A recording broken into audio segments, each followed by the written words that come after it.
Lila Hartwell has a system for surviving her hopeless crush on her boss. Never make eye contact for longer than 3 seconds. Always have a work question ready to end a conversation. And absolutely, under no circumstances, drink at office parties. The system works beautifully for 8 months.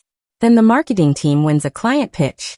Welcome to Flustered novel, where love is chaotic, confessions are awkward, and every story comes with butterflies, drama, and a little emotional damage. Grab a snack, get comfortable, and let's dive into today's romance story. I had a system. Rule 1. Never make eye contact with Nathaniel Reeves for longer than 3 seconds. Rule 2. Always keep a work question loaded and ready, like a tiny professional grenade, so that any conversation threatening to become personal could be detonated back into safety. Did you get a chance to look at the Kowalski contract? Had ended more almost moments than I could count. Rule 3. The most important one, the one I had followed for 8 consecutive months without a single violation. Do not, under any circumstances, drink alcohol within a 50-foot radius of the man. I want to be very clear that none of this was dramatic. I did not swoon. I did not write his name in a heart on a napkin.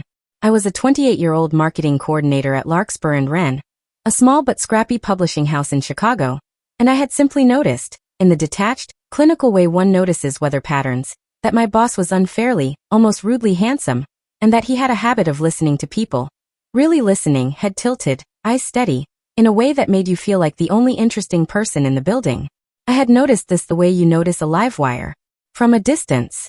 With respect. The problem with rules is that they only work until the exact night you need them most. That night was a Thursday in late September, the kind where the whole office was giddy because we'd just landed the Bexley memoir, a genuine, 6-figure, possibly prize-winning deal that our tiny company had somehow beaten 2 major houses to sign. Someone in publicity had rented a karaoke machine to celebrate. Someone else had ordered a truly reckless number of mojitos. And I, Lila Hartwell, keeper of rules, guardian of professional distance, had a truly terrible day behind me, and a truly convincing voice in my head telling me that 2 drinks wouldn't hurt anything. Reader, they did not hurt anything. They destroyed everything. This is the story of how 1 karaoke machine, 1 criminally catchy power ballad, and approximately 4 minutes of drunken honesty turned my quiet, orderly, deeply repressed crush into the single most humiliating public event of my professional life. And how my boss, instead of transferring me to another department or pretending it never happened, did something so much worse. He smiled like he'd been waiting for it. The elevator at Larkspur & Wren was older than most of the editors, and it groaned between the 3rd and 4th floors like it was reconsidering its career choices. I know this because I rode it with Nathaniel Reeves at 8:52 every morning, a coincidence that had stopped being a coincidence around month 3, when I'd started timing my arrival to the building down to the minute. I would like to say I'm proud of that. I am not proud of that. But there is something about a 45-second elevator ride with a man who smells like cedar and printer toner. A combination that should not work and yet, infuriatingly, did. That makes a person reorganize her entire morning around it. Hartwell, he said that Thursday, stepping in behind me, holding 2 coffees, one of which he handed to me without asking, because he had learned my order in April and never needed to ask again. Big day. Bexley, I said, which was the entire sentence. We'd been chasing that memoir for 3 months. And I'd built half the pitch deck myself, staying until 9 most nights while Nate. Everyone but me called him Nate. I only ever managed it in my head. Reviewed my slides and more than once, told me my instincts were better than half the senior teams. Your instincts, he said now, watching the floor numbers climb, are the reason we got it. I told Marguerite that in the debrief. I burned my tongue on the coffee to keep from saying something unprofessional back. Nathaniel Reeves was 34, had been editorial director for 2 years, and ran the 4th floor with a calm that made everyone else's chaos look worse by comparison. He wore the same 5 sweaters in rotation, read manuscripts with a mechanical pencil clenched in his teeth, and had, as far as the office grapevine could determine, no visible personal life whatsoever. No mention girlfriend. No Instagram. Just a man who showed up early, left late, and occasionally said something so quietly perceptive about a person that you had to go stand in the stairwell for a minute afterward. There's a thing tonight, he said as the doors opened onto 4. Publicity's renting a karaoke machine. Marguerite wants everyone there, apparently, to celebrate as a family, which I think means she wants a group photo for the newsletter. I'll be there, I said, already composing the mental checklist. Stay near the snack table, do not sit next to him, drink exactly 1 club soda, leave by 9. Good, he said, and this was new, this had never happened before. He almost smiled, the corner of his mouth doing something it usually reserved for very good manuscripts. I hear you have a secret talent for Fleetwood Mac. I did not have a secret talent for Fleetwood Mac. I had exactly once, at my cousin's wedding, sung Landslide after 4 glasses of champagne, and someone from HR, who had been my +1 sister, small world, terrible luck, had apparently never forgotten it, and had apparently told everyone at Larkspur and Wren within her first month. That is classified information, I said.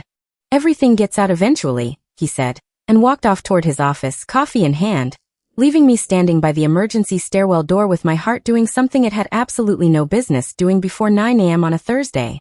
I should have taken that as a warning. Nathaniel Reeves, a man who read manuscripts for a living, had just told me, in his own quiet way, that secrets don't keep. I filed it under things I will think about later, next to a growing pile of other things I was choosing not to think about, and went to my desk to finalize the Bexley press release, congratulating myself on a full 3 seconds of eye contact successfully survived. I had 11 hours left in my system. I did not know it yet. The conference room had been transformed by 6 p.m. into something that could generously be called a lounge. String lights taped to the ceiling tiles, a folding table of cheese cubes, and a karaoke machine balanced precariously on a stack of unsold hardcovers, because Marguerite, our CEO, believed deeply in repurposing inventory. Someone had brought 2 pitchers of mojitos for the adults, which in an office of 31 adults meant everyone. I arrived at 6:15, executed Rule 2 immediately. Did anyone confirm the printers fixed?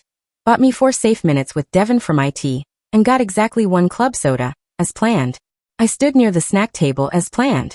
I watched Sadie from Publicity absolutely demolish a Whitney Houston song, and I laughed, and it was for about 40 minutes, a genuinely lovely night. Then Sadie handed me a mojito for the toast, and I, fool that I was, drank it during the toast, and then somehow drank a second one during the second toast, because apparently Marguerite believed in toasting the acquisitions team, the editorial team, the interns, and at one point, the building's HVAC system, which had finally stopped making that clanking noise. By 7:40 the room was warm and loud and full of people I liked, and Nate was standing by the window with his sleeves rolled up, laughing at something the head of sales had said. And I noticed, because 2 mojitos apparently obliterated Rule 1 entirely, that he laughed with his whole face, which I had genuinely never seen before, because in 8 months he had never once had a reason to laugh like that around me. You should sing, Sadie said, appearing at my elbow with the terrifying energy of a woman who had also had 2 mojitos. You have the Fleetwood Mac thing. I do not have a thing. Everyone knows about the thing. There is no thing, Sadie. Lila. She put both hands on my shoulders, dead serious. The way only a drunk person delivering terrible advice can be dead serious. It's karaoke night. It's a safe space. Sing something. I would like the record to show that I did not intend to sing anything about Nathaniel Reeves. I intended, genuinely, to sing Dancing Queen, a fun, harmless, thematically neutral song about a woman enjoying a Tuesday night. I walked to the machine with that exact plan in my head. What came up on the screen instead, because Sadie, it turned out, had cute songs for half the office and had a truly chaotic sense of humor, was a power ballad. A big one. The kind with a key change. The kind that is, structurally, only about one thing. Loving someone you are not supposed to love and being tired of hiding it. I should have put the microphone down. I had, in retrospect, roughly 4 seconds in which putting the microphone down was still an option. I did not put the microphone down. The first verse was fine. Wobbly but fine. By the chorus, something had happened to me. The mojitos, the string lights, 8 months of Rule following finally reaching some kind of pressure limit. And I looked up and my eyes, without my permission, found Nate across the room. He had stopped laughing at the sales guy. He was watching me. Just watching, very still, the way he read manuscripts. And this is the part one will never fully forgive myself for. I did not look away. This one, I said into the microphone, in the small gap before the second verse, my voice doing something dangerously sincere, goes out to someone in this room. He knows who he is. The room, I would learn later, went very quiet in a way that had nothing to do with the song. I did not notice. I was already deep into the second verse. Eyes closed, absolutely convinced, in the specific delusional confidence of a woman on her third mojito, that I was being subtle. I was not being subtle. I was, several people later confirmed, staring directly at Nathaniel Reeves for the entire second verse and most of the key change, while 30 coworkers, 4 of whom worked directly under him, watched me do it. By the final chorus, I was standing on the small rise by the window. I do not remember climbing onto anything, but there is photographic evidence, and belting the last line with both hands pressed to my chest like I was auditioning for a role in my own humiliation. Nate had not moved the entire time. When I finally opened my eyes at the last note, he was still watching me, and the expression on his face was not embarrassment, or alarm, or the polite blankness of a boss enduring an awkward moment. It looked, unmistakably, like he had just found out something he'd suspected for a long time. I put the microphone down very carefully, said thank you, good night, to a room that had not asked for a farewell, and walked directly into the coat closet instead of the exit, which several people also have on video. I woke up on Friday with the specific, full-body dread of a person who knows, before she even opens her eyes, that something has gone catastrophically wrong. The way you can feel a storm before you see the sky. My phone had 11 texts. 11. From people I did not know had my number. Sadie, are you alive, Sadie? Also, I'm sorry, I didn't cue that one. I swear on my life, Sadie. Okay, I partially cued that one, Devin from IT. That was the bravest thing I've ever seen someone do. Sober Devin from IT. Correction, unsober a number I didn't recognize, who turned out to be an intern named Priya. Does anyone have the video? I need to see it again. The video. There was a video. I found it in the office group chat, 31 seconds long, filmed by someone with a very steady hand and no moral compass whatsoever, showing me on the small window ledge, both hands on my chest, singing directly at my boss with the unmistakable conviction of a woman confessing a crime. I watched it 4 times.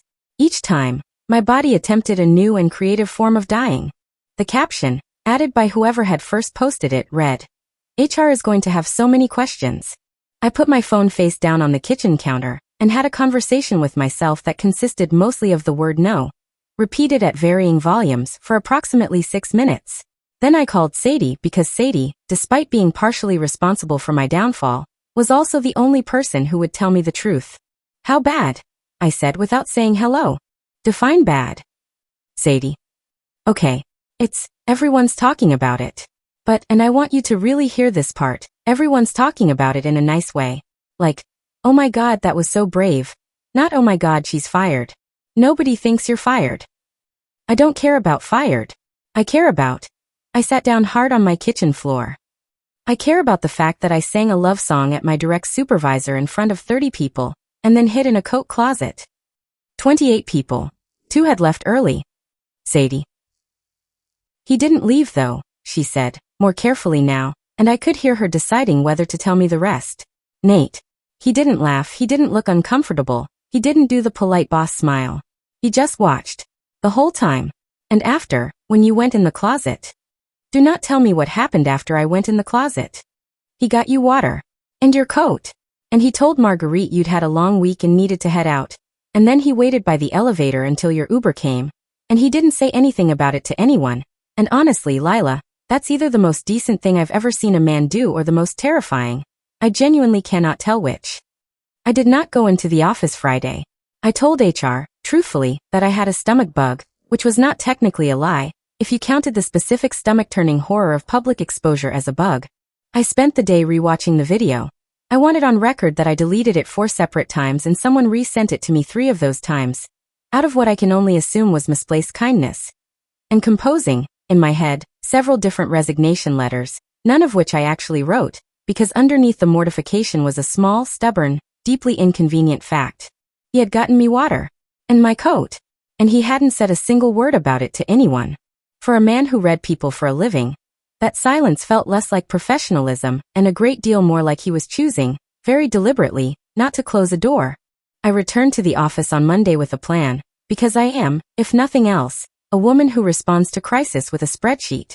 The plan had 3 parts. Part 1, arrive at 8:40, 12 minutes earlier than usual, to avoid the elevator entirely. Part 2, communicate with Nathaniel Reeves exclusively via email for the foreseeable future. Ideally the rest of my natural life. Part 3, if forced into a room with him, maintain a facial expression of professional neutrality, so complete that no observer could determine whether I had, for days prior, serenaded him from a window ledge. Part 1 failed immediately. He was already in the elevator when the doors opened on the ground floor, holding 2 coffees, one of which, I noted with something between despair and a strange, helpless warmth, was still mine. Hartwell, he said, handing it over like it was any other Monday, like the fabric of my dignity had not been publicly shredded 4 days earlier. Reeves, I said back, which I had never once called him, because I had spent 8 months exclusively saying either Nathaniel in emails or nothing at all out loud, but panic apparently reorganizes a person's entire vocabulary. He raised an eyebrow at that but said nothing, and we rode up in a silence that was, remarkably, not unbearable. Just quiet. The elevator groaned between 3 and 4 like always. Nothing had changed structurally, and yet everything had changed, in the way a room feels different after you've said something true in it out loud. I want to say something, I said, somewhere around the 3rd floor, because apparently I had decided that trapping us both in a small moving box was the correct venue for this conversation. About Thursday. You don't have to. I really think I do. It was. The mojitos were a mistake, the song was a mistake, the entire. I gestured vaguely at the air, which I hoped conveyed the general scope of the disaster. I'd like to formally apologize for any discomfort I caused you as my supervisor, and I want you to know it will never happen again.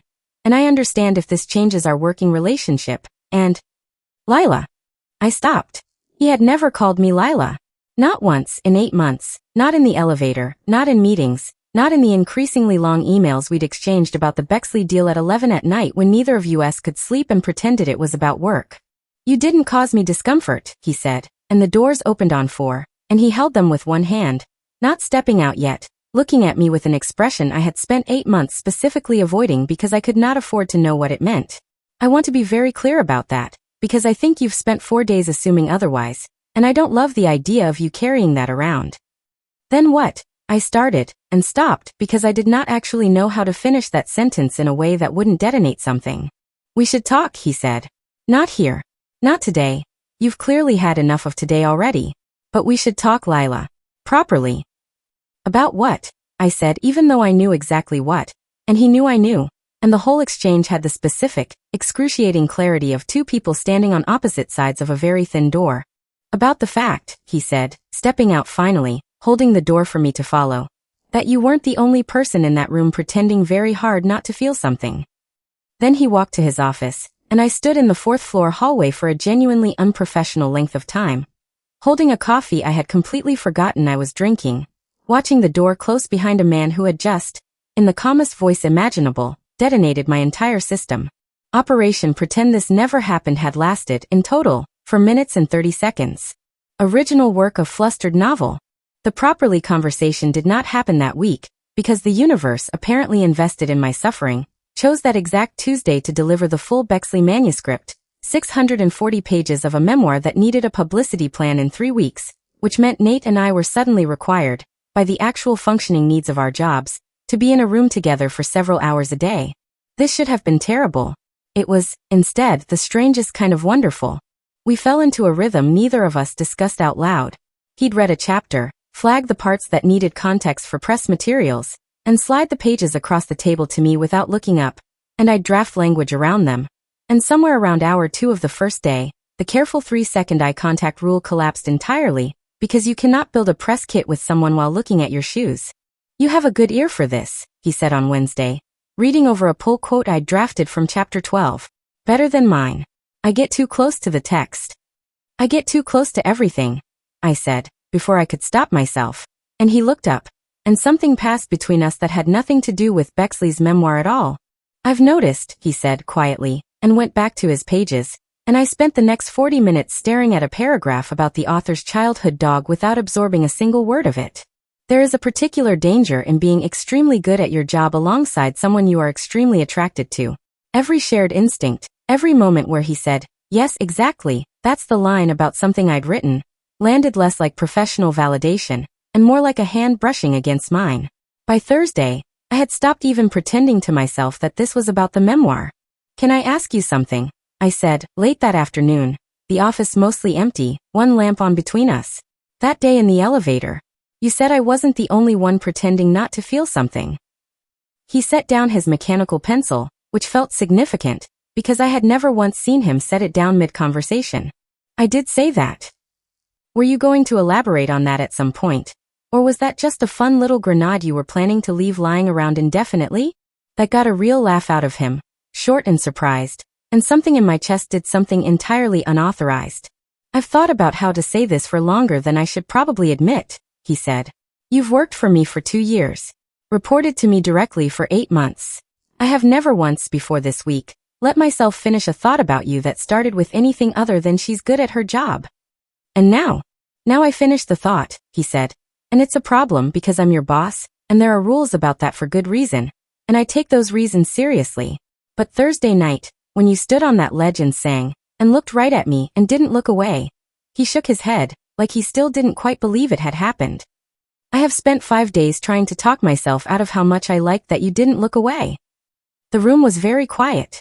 Somewhere down the hall, the ancient elevator groaned, empty between floors, like it too was holding its breath.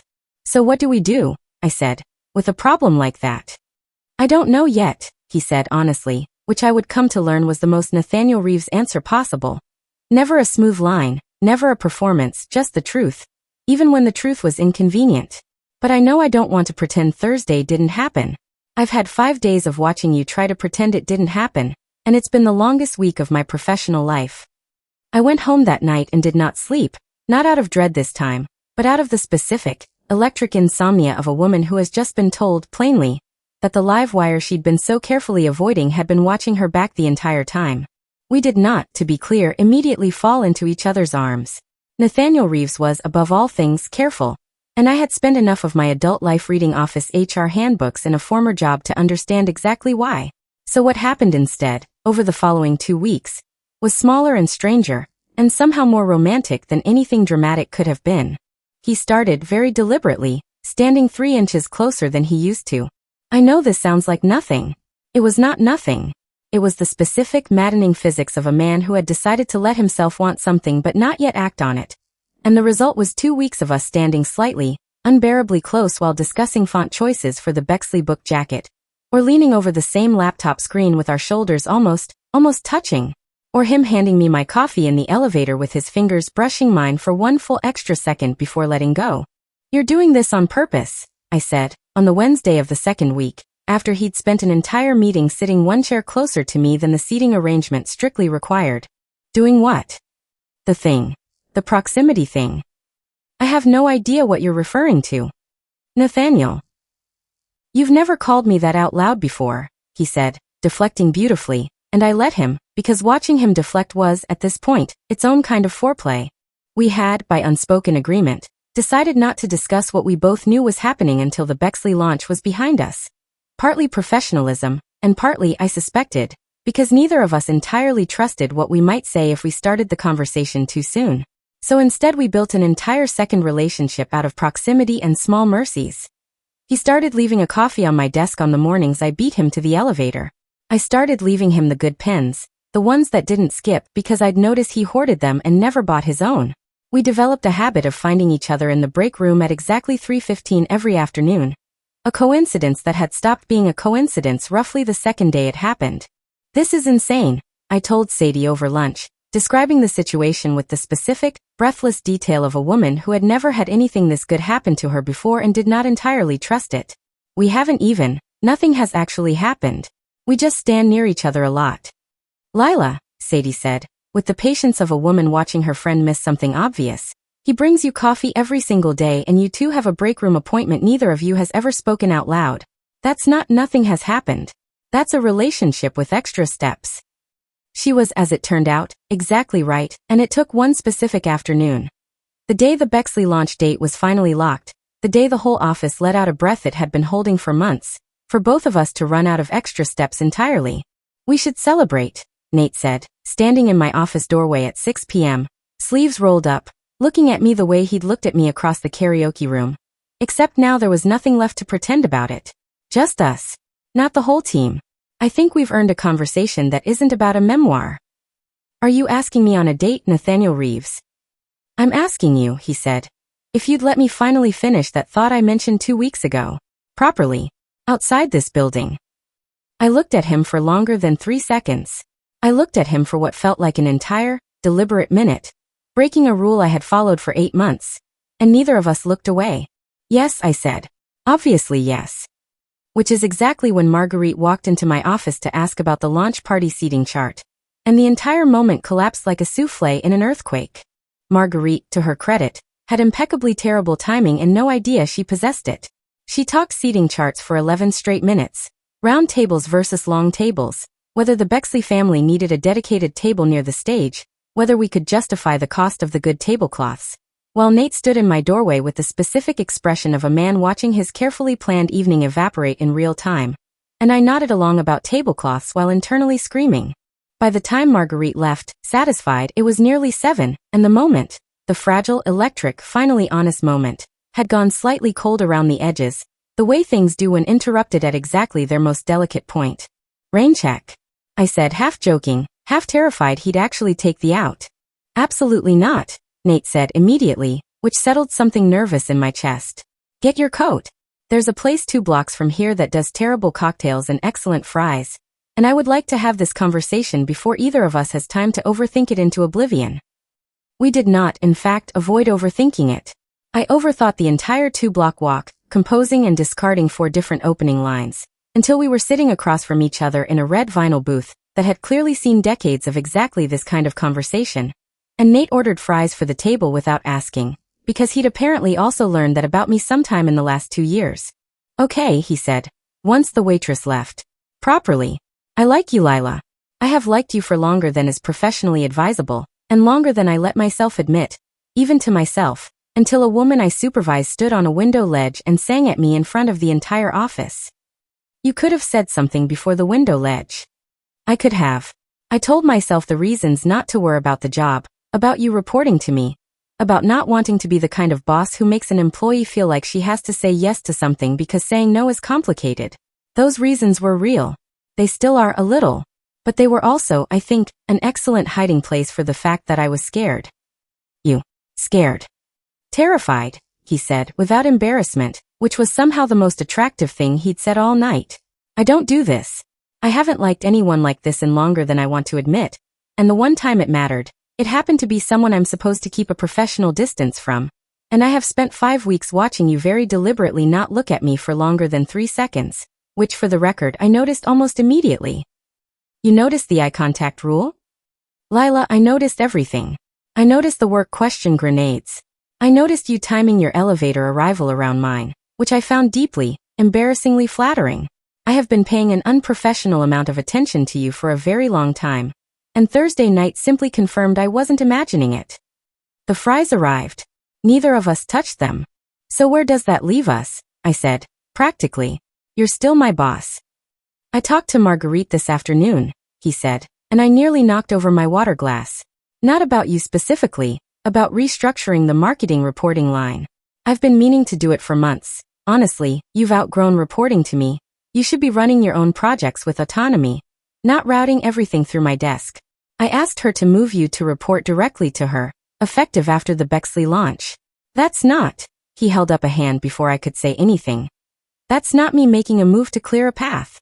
That restructuring makes sense on its own merits, and I can show you the memo I drafted before Thursday even happened. If you want proof I'm not just solving a personal problem with company org charts." "You drafted that before the karaoke thing?" 2 days before, he said, which I promise makes this slightly less insane, though I understand if it doesn't fully land that way. I laughed, a real one, the kind that cracked something loose in my chest that had been wound tight for 8 months. And reached for a fry, finally, because apparently my appetite returned the moment the practical obstacle turned out to already be solved. "So," I said, "once the reporting line changes, once there's no rule left to break." "Once there's no rule left to break," he agreed. "I would like to take you on an actual date. Not a karaoke fallout. Not an accidental elevator moment. An actual, planned, deliberate date, where I get to find out if I like you as much outside a crisis as I clearly like you inside one." "And if the answer is yes? Then," he said, with that same small, knowing smile he'd worn the night of the karaoke machine, the one that had started all of this, "I suppose we'll have a great deal of explaining to do to Sadie, who I understand has an entire theory. She's going to be unbearable." "I've made my peace with that," he said and reached across the table, finally, deliberately, closing the 3 inches he'd spent 2 weeks maintaining, and took my hand like it was the easiest, most obvious thing in the world. The Bexley launch party happened on a Saturday in late October, in the same conference room where, 5 weeks earlier, I had committed the single most public act of self-exposure of my adult life. The string lights were back up. The karaoke machine mercifully was not. Marguerite had opted for a jazz trio instead, which everyone agreed was a wise editorial decision. The launch was a triumph. The Bexley memoir hit 3 regional bestseller lists in its first week, and the author cried during her toast, thanking the 2 people at this company who somehow made a book about my worst year feel like it mattered. Meaning me and Nate by name, in front of the entire office, which was its own small, delicious irony given what the room had witnessed the last time we were all together in it. The reporting line change had gone through the week before, quiet and clean, buried in an all-staff memo about structural updates to support team growth, which nobody but Marguerite, Nate, and I understood the full context of. I now reported to Marguerite. Nate was officially no longer my supervisor. Unofficially, he had spent the intervening weeks being exactly what he'd promised. Careful, patient, and completely unable to stop finding excuses to stand near me. "You clean up nice," he said, finding me by the drinks table, wearing the same 5 sweaters he always wore, except this one, I noted, was new, and I suspected, correctly he'd later admit, that he'd bought it for tonight specifically. "You say that like I don't clean up nice on a normal Tuesday." "You do. I've just never been allowed to say it out loud on a normal Tuesday." He handed me a glass of something sparkling, not a mojito, both of us apparently having silently agreed that mojitos carried certain associations we weren't ready to test twice in one lifetime. "Can I tell you something? You've been telling me things for a month. I don't see why you'd stop now." "I've been thinking about that first karaoke night," he said, and I groaned, and he laughed and continued anyway. "Not the mortifying part. The part where you looked at me and didn't look away. I've thought about it 100 times since, and I keep landing on the same thing. You'd spent 8 months being so careful. And the one night you let that go, completely, was the night I finally understood how you felt. I think about how much time we might have lost if you'd kept the system running a little longer." "I think about that too," I admitted. Mostly at 3 in the morning, mostly with real regret. Then I remind myself that if I hadn't gotten drunk enough to sing an entire power ballad at you in front of Sadie's phone camera, we'd probably still be doing the 3-second eye contact thing right now, so I've made a very uneasy peace with the mojitos. "For what it's worth," he said, "I've watched the video. Multiple times. Nathaniel,